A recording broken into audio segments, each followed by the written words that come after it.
La historia tiene un inicio excelente, interesante y bien planeada desde sus primeros 4 arcos. O sea, el arco de la caída de Shiganshina tiene un excelente inicio presentando lo que es parte de su mundo y lo temible que son los titanes, que pese a no tener cerebros y son grandes depredadores. El arco de la tropa de reclutas número 104 introduce a los personajes que conocemos y veremos en acción en arcos siguientes como Eren, Mikasa, Armin, Sasha, Connie y Jin, uniéndose a la tropa sometiéndose al entrenamiento militar y enrolarse en el ejército como miembros de la tropa de reclutas con el fin de acabar con los titanes. El arco de la batalla en Trost es donde vemos a los personajes en acción y vemos cómo se las ingenian en acabar con los titanes con los pocos recursos tecnológicos que tienen, haciendo que este sea un neketsu atípico en donde los personajes tienen que usar la inteligencia, estrategia y la supervivencia para acabar con los gigantes. Ya sea con esa maquinita que permite moverse de un lado a otro con vapor muy a lo Spider-Man para así llegar al punto débil de los titanes, que es ni más ni menos que la nuca, las diversas armas de fuego como lo son cañones, ametralladoras y entre otros armamentos más. Como así vemos que los soldados tienen inseguridades, miedos y temores al enfrentarse a estos gigantes, demostrando que para poder unirse a la tropa militar también está dando su propia vida y humanidad para enfrentarlos hasta la muerte. Todo excelente hasta que llegamos al punto de inflexión y dicen que la obra se fue a la mierda, que es donde Eren se convierte en titán, cosa que no comparto al 100%, pero más adelante llegaremos a eso. Y el arco de la titán hembra no hay mucho que decir, es casi lo mismo que pienso del arco anterior salvo que introduce nuevos personajes que también veremos en acción como Levi, Eowyn, Reiner, Aang y Annie. Esta última muestra ser alguien fuerte, ya sea como titán y como soldado ya que patea bien fuerte, es bien traicionera y demás. Aunque en el último arco va teniendo su redención y explicación sus motivaciones de por qué se unió a la milicia, porque hacía tal cosa y demás. Otra cosa a destacar de este arco es que vemos a Armin en acción como estratega, Eren controlando su poder de titán y etc. Como así también introduce un par de cosas interesantes que sirve para la construcción de su mundo, personajes y datos muy interesantes que se irán resolviendo poco a poco en arcos siguientes, como lo es el origen de las murallas, el de los titanes, el culto religioso y quién es el enemigo de la humanidad.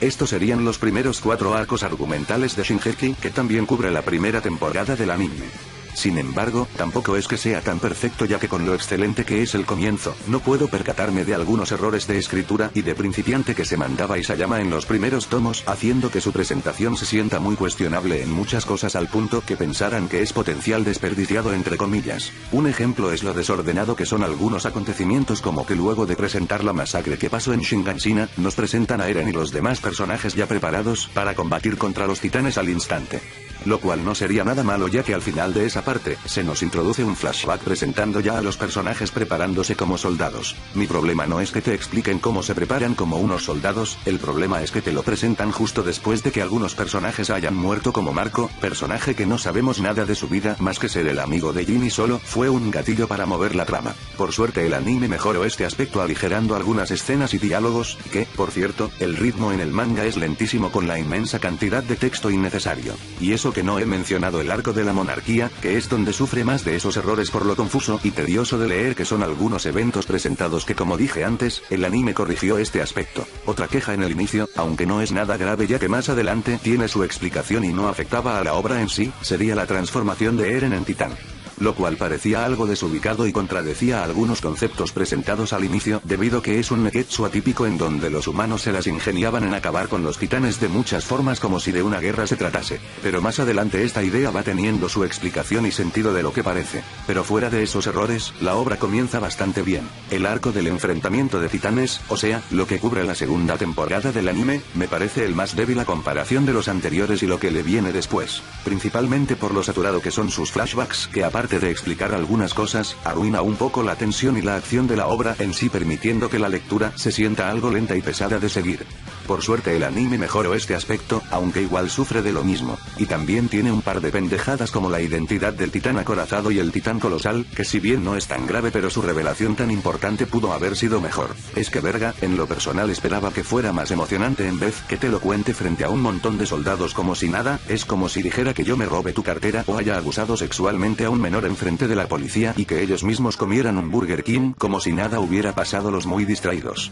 Pero bueno, ¿qué se le va a hacer? Lo mismo digo en la escena en donde Eren y Mikasa habla cursilería mientras los demás soldados están muriendo a mano de los titanes me pareció una pendejada, es bonito, adorable y todo eso. Pero recuerda que están en un campo de guerra y no en un maldito show, joder. Es como si te declaras matrimonio a la chica que te gusta en medio de un atentado terrorista. Pero fuera de eso, tampoco es que sea tan malo, ya que tiene sus cositas interesantes como darles más relevancia a los demás personajes aparte de Eren, como Reiner, Connie, Ymir, Historia y Sasha. Aunque esta última, que como dije antes, empezó a tener una cierta maduración como personaje y como guerrera sin perder mucho su característica que lo representa. Un ejemplo es que salvó a una niña a manos de un titán mientras ella lo derrota con un hacha. Tú dirás que esa niña no aporta mucho a la trama, pero en la segunda parte de la historia va teniendo relevancia. Pero el que se lleva todo el crédito es Ymir por su pasado que se nos iba mostrando, y aunque sea una lesbiana, no te lo pintan como es restregándote en la cara su agenda política a comparación de personajes LGBT vistos en otras obras como las de Netflix y la huevada de Toll House, sino que te lo presentan con una personalidad, trasfondo, evolución, y su relación con Historia sirvió para que su compañera tuviera su desarrollo.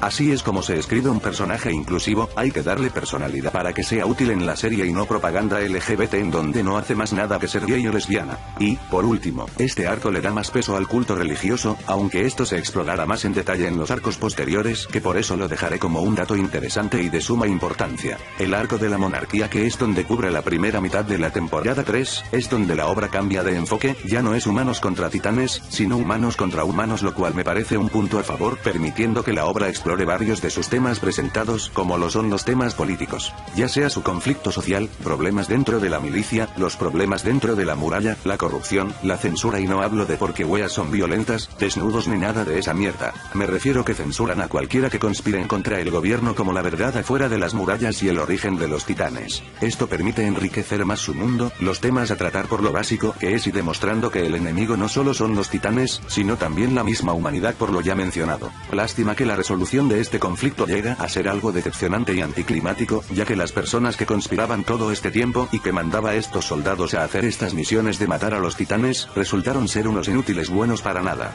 Y es que joder, mi problema no es que terminen humillados, sino que todo este tiempo resultaron ser unos inútiles, que al momento de defender sus posturas, se quedan más pendejos que AMLO, Iván Duque y Nicolás Maduro al mismo tiempo. Y ni hablar del rey falso, que en un principio mostraba algo de autoridad, respeto, poder y lealtad para los soldados, políticos y demás, pero al final no hizo nada más que dormir con los ojos abiertos como el sinvergüenza que es. Otra cosa a destacar de este arco es el buen desarrollo y conclusión que le dieron al personaje de Historia. Para empezar, Reis es una chica tímida, muy amable e insegura de sí misma. Pero al ver su pasado es justificable de por qué es así, para que poco a poco vaya teniendo pensamiento propio, de valor, y ser alguien fuerte e independiente por sus decisiones. Para que más adelante todo su esfuerzo, virtudes, defectos y aceptando la responsabilidad de convertirse en la reina de su pueblo hace que sea uno de los mejores personajes femeninos de Shingeki. Siendo unos ejemplos son como la vez en donde acabó con un titán ella sola, demostrando lo fuerte que es para que todo el pueblo lo reconozcan no solo como la futura reina, sino también una muy fuerte y con mucho temperamento, determinación y etcétera, concluyendo así su arco de personaje.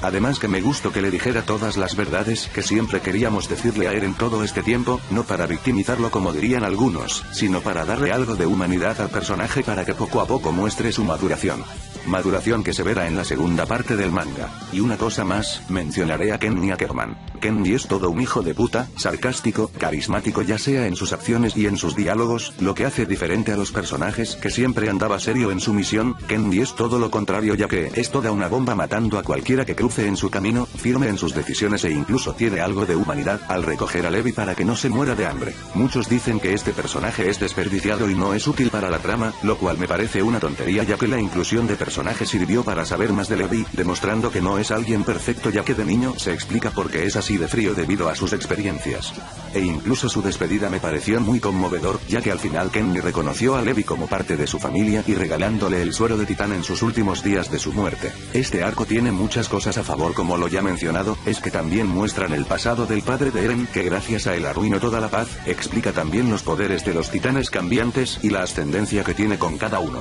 También este arco es donde Eren empieza a tener un desarrollo de personaje, desarrollo que vemos con más notoriedad en la segunda parte del manga, y también con todo lo ocurrido anteriormente como el golpe de estado, la decisión de que Historia tomara el trono como su reina, todo el conflicto dentro de la muralla es solo una introducción a la batalla que está por venir. Lo cual vemos a los personajes celebrar, comer y hablar de sus sueños antes de que la batalla empiece. El arco del retorno a Shiganshina, o sea, la segunda mitad de la temporada 3, es para mí el mejor arco de la serie. Tiene muchas cosas buenas como que la batalla para recuperar toda Shiganshina se siente, como decirlo, muy real. Tienen las mejores tácticas, las mejores estrategias y la acción ni hablar ya que es intensa en donde vemos todos los soldados luchando contra los titanes ya sea con el nuevo armamento que tiene como el del relámpago, la batalla de Levi vs el titán bestia, hubo muchas muertes, algunos soldados se las ingeniaron en acabar con el punto débil del titán acorazado y vencer al titán colosal, todo con el fin de recuperar lo que perdió y descubrir la verdad que oculta detrás del sótano. Y todo esto se lo debemos a Armin, y principalmente a Erwin Smith debido que se robaron todo el show en esta parte del manga.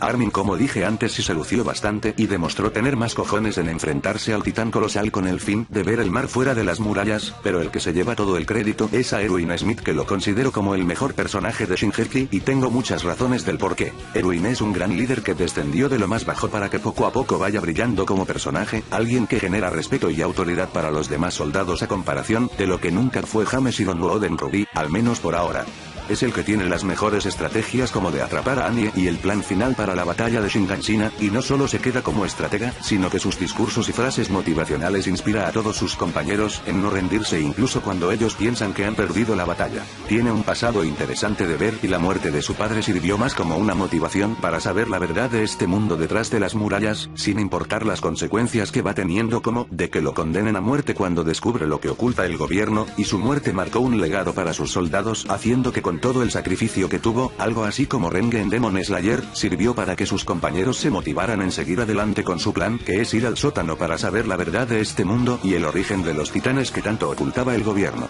Aún así, Erwin es un gran personaje, leal e inspirador para sus compañeros. Hablando de la acción, eso es algo que me gusta de Shingeki. Claro, al principio están mal dibujadas, pero como dije antes, este aspecto va mejorando en arcos posteriores y en el anime lo pulen mejor con una excelente dirección y animación. Pero volviendo al asunto, la acción es buena, llevadera y ver cómo los soldados se las ingenian con muchas estrategias con el fin de acabar con los titanes, a pesar de los pocos recursos tecnológicos que tienen, siendo un ejemplo la pelea de Levi contra Zeke alias el titán bestia, todo el arco del retorno de Shinganshina y el último arco del manga. Las peleas de titanes contra titanes me parecen medio mierdas, es como ver a Eren peleando contra un borracho, drogadicto o un tipo con síndrome de Down. Por suerte me gustó la idea de que haya tipos de titanes cambiantes, en donde vemos las peleas más intensas y muy variadas ya sea en poder, su estilo de pelea y demás. Siendo mis favoritas la pelea de Eren contra Reiner alias el titán acorazado y la de Eren contra Annie alias la titán femenina. Otra cosa a destacar de este arco es que al fin resuelve todas estas preguntas planteadas desde el inicio, como lo son los orígenes de los titanes, en donde se muestra que todo este tiempo han sido humanos, lo que está detrás de la muralla, ya que la historia de los eldianos y marleyanos tiene más sentido con todos los eventos presentados anteriormente, ya sea con la censura de que si conspiraba contra los marleyanos te mandaban al paraíso convertido en titán, el origen de los titanes tiene algo de sentido con el lore de la serie y la religión tiene una justificación cuando cuentan la historia de Ymir, la construcción de las murallas y etcétera,